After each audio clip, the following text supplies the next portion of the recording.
US real estate తగ్గిన జోరు, లాభాల కన్నా అద్దె ఆదాయానికి ఎన్ఆర్ఐల మొగ్గు. Hello friends, welcome back to our channel. అమెరికాలో ఇల్లు కొంటే కొన్ని నెలల్లోనే లక్షల డాలర్ల లాభం వస్తుందని ఒకప్పుడు అందరూ చెప్పుకునేవారు. కానీ ఇప్పుడు పరిస్థితి పూర్తిగా మారిపోయిందా? ఎన్ఆర్ఐలు అమెరికా రియల్ ఎస్టేట్ మార్కెట్ నుంచి వెనక్కి తగ్గుతున్నారా? ఎందుకు ఇప్పుడు ఇళ్ల విలువలు పెరుగుదల కంటే అద్దె ఆదాయానికి ఎక్కువ ప్రాధాన్యం ఇస్తున్నారు? అమెరికాలో ఇళ్ల ధరలు ఎందుకు నిలిచిపోయాయి?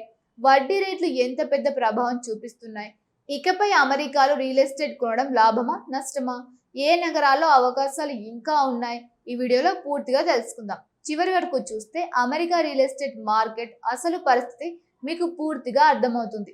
ఫ్రెండ్స్, కరోనా మహమ్మారి తర్వాత ప్రపంచవ్యాప్తంగా అనేక రంగాలు భారీ మార్పులను చూశాయి. వాటిలో అత్యంత వేగంగా పెరిగిన రంగంలో అమెరికా రియల్ ఎస్టేట్ మార్కెట్ ఒకటి. 2020 నుంచి 2023 మధ్య కాలంలో అమెరికాలో ఇళ్ల ధరలు రికార్డ్ స్థాయిలో పెరిగాయి. అనేక ప్రాంతాల్లో ఒకే సంవత్సరంలో ఇళ్ల ధరలు 10% నుంచి 20% వరకు పెరిగిన సందర్భాలు కూడా ఉన్నాయి.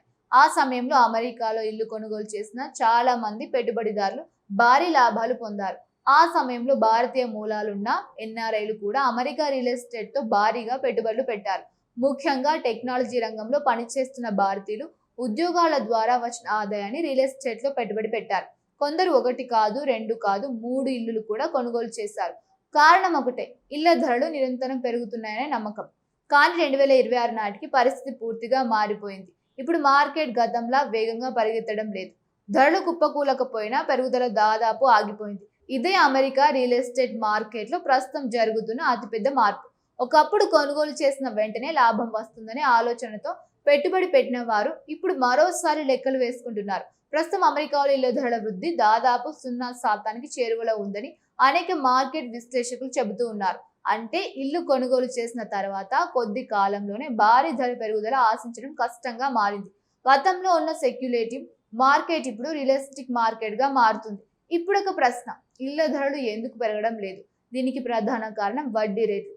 అమెరికాలో హోమ్ లోన్లపై వడ్డీ రేట్లు గత కొన్ని సంవత్సరాలతో పోలిస్తే ఇంకా అధిక స్థాయిలో ఉన్నాయి. 30 సంవత్సరాల ఫిక్స్డ్ మార్ట్గేజ్ రేట్లు 6% చుట్టూ కొనసాగుతున్నాయి. ఇది కొనుగోలుదారులపై భారీ భారం మోపుతోంది. ఒక ఉదాహరణ తీసుకుంటే, $5 లక్షల విలువైన ఇంటిని కొనుగోలు చేసే వ్యక్తి గతంలో 3% వడ్డీతో తీసుకున్న లోన్కు చెల్లించిన నెలవారీ ఈఎంఐతో పోలిస్తే ఇప్పుడు చాలా ఎక్కువ మొత్తం చెల్లించాల్సి వస్తోంది. దీంతో కొనుగోలుదారులు కొంత వెనక్కి తగ్గుతూ ఉన్నారు. డిమాండ్ తగ్గడంతో ధరల పెరుగుదల కూడా నెమ్మదించింది. ఫ్రెండ్స్, ఇప్పుడు మార్కెట్లో మరో ముఖ్యమైన మార్పు కనిపిస్తోంది. గత కొన్నేళ్లుగా ఇళ్ల కొరత ఉండేది. మార్కెట్లో ఇల్లు అందుబాటులోకి వచ్చిన వెంటనే అమ్ముడైపోయేవి. కానీ ఇప్పుడు విక్రయానికి అందుబాటులో ఉన్న ఇళ్ల సంఖ్య పెరుగుతోంది. దీన్ని ఇన్వెంటరీ పెరుగుదల అంటారు. కొనుగోలుదారులకు ఇప్పుడు ఎక్కువగా ఎంపికలు లభిస్తూ ఉన్నాయి. ఇది పెట్టుబడిదారుల వ్యూహాన్ని కూడా మార్చేస్తోంది. ఒకప్పుడు ఇల్లు కొని కొంతకాలం తర్వాత ఎక్కువ ధరకు అమ్మిన లాభం పొందడం ప్రధాన లక్ష్యం. కానీ ఇప్పుడు ఆ వ్యూహం అంత ప్రభావవంతంగా కనిపించడం లేదు. అందుకే ఎన్ఆర్ఐలు అద్దె ఆదాయంపై దృష్టి పెడుతూ ఉన్నారు. అద్దె ఆదాయం అంటే ఏమిటి? ఉదాహరణకు, ఒక ఇల్లు కొనుగోలు చేసి నెలకు $2,000 లేదా $3,000 అద్దె వస్తే ఆ ఆదాయం ద్వారా లోన్ చెల్లింపులు, నిర్వహణ ఖర్చులు, పనులు భరించగలిగితే ఆస్తి దీర్ఘకాలికంగా మంచి పెట్టుబడిగా మారుతుంది. ఇప్పుడు చాలా మంది ఎన్ఆర్ఐలు ఇదే లెక్కతో ముందుకు వెళ్తూ ఉన్నారు. ప్రస్తుతం అమెరికాలో కొన్ని ప్రాంతంలో అద్దె డిమాండ్ ఇంకా బలంగా ఉంది. ముఖ్యంగా ఉద్యోగ అవకాశాలు ఎక్కువగా ఉన్న నగరాలు, జనాభా పెరుగుతున్న ప్రాంతాలు, టెక్ హబ్బులు, పారిశ్రామిక కేంద్రాలు ఇవి పెట్టుబడిదారులను ఆకర్షిస్తూ ఉన్నాయి. అందుకే అందరూ ఒకే మార్కెట్ ను చూడకుండా నగరాల వారీగా విశ్లేషణ చేస్తూ ఉన్నారు.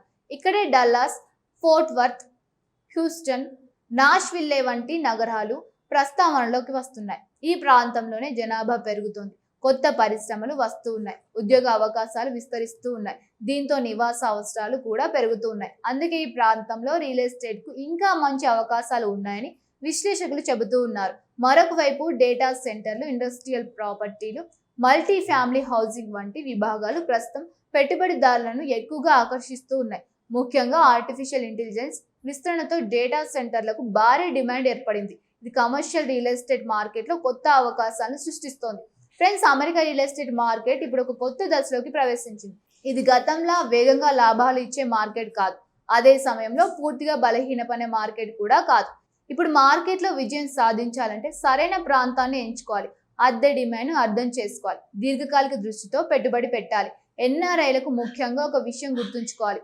అమెరికాలో ఇల్లు కొనడం అంటే కేవలం ఆస్తి కొనడం మాత్రమే కాదు. పన్నులు, ఇన్సూరెన్స్, నిర్వహణ ఖర్చులు, లోన్ వడ్డీలు, స్థానిక మార్కెట్ పరిస్థితులు, ఉద్యోగ వృద్ధి, జనాభా మార్పులు అన్నిటినీ పరిగణలోకి తీసుకోవాలి. గతంలో జరిగినట్లుగా కేవలం ధర పెరుగుదలపై ఆధారపడడం ఇప్పుడు ప్రమాదకరంగా మారవచ్చు. ఇప్పుడు పెట్టుబడిదారులు అడగాల్సిన ప్రశ్న, ఈ ఆస్తి వచ్చే 5 లేదా 10 సంవత్సరాల్లో ఎంత విలువ పెరుగుతోంది అని. ఈ ఆస్తి ప్రతి నెల నాకు ఎంత స్థిరమైన ఆదాయం ఇస్తుంది అనేది. ఇదే ప్రస్తుతం అమెరికా మార్కెట్లో విజయవంతమైన పెట్టుబడిదారుల ఆలోచన విధానం. ఫ్రెండ్స్, అమెరికా రియల్ ఎస్టేట్ రంగం పూర్తిగా ముగిసిపోలేదు, కానీ అది మారింది. ఒకప్పుడు ఊహాగణాల మార్కెట్ అయితే ఇప్పుడు లెక్కల మార్కెట్ గా మారింది. ఒకప్పుడు వేగంగా కొనుగోలు చేసి అమ్మే మార్కెట్ అయితే ఇప్పుడు దీర్ఘకాలిక ఆదాయాన్ని చూసి మార్కెట్ గా మారింది. ఈ మార్పును అర్థం చేసుకున్న వారే భవిష్యత్తులో విజయవంతమైన పెట్టుబడిదారులుగా నిలుస్తారు. మరి మీరు అమెరికా రియల్ ఎస్టేట్ లో పెట్టుబడి పెట్టాలనుకుంటున్నారా? ఇప్పటికే యుఎస్ లో ఆస్తులు కలిగి ఉన్నారా? మీ అభిప్రాయం ప్రకారం రాబోయే రోజుల్లో అమెరికా మార్కెట్ మళ్ళీ బూమ్ అవుతుందా, లేక అద్దె ఆదాయమే ప్రధాన మార్గంగా మారుతుందా? కామెంట్ రూపంలో తప్పకుండా తెలియజేయండి. వీడియో మీకు నచ్చితే లైక్ చేయండి. మీ ఫ్రెండ్స్తో, మీ ఫ్యామిలీతో, ఎన్ఆర్ఐ ఫ్రెండ్స్తో షేర్ చేయండి. మా ఛానల్కి కొత్త అయితే వెంటనే సబ్స్క్రైబ్ చేసి బెల్ ఐకాన్ ప్రెస్ చేయండి. ఇలాంటి మరెన్నో రియల్ ఎస్టేట్ విశ్లేషణలు, ఎన్ఆర్ఐ పెట్టుబడి అవకాశాలు, గ్లోబల్ మార్కెట్ అప్డేట్స్తో మళ్ళీ కలుద్దాం. Thank you for watching.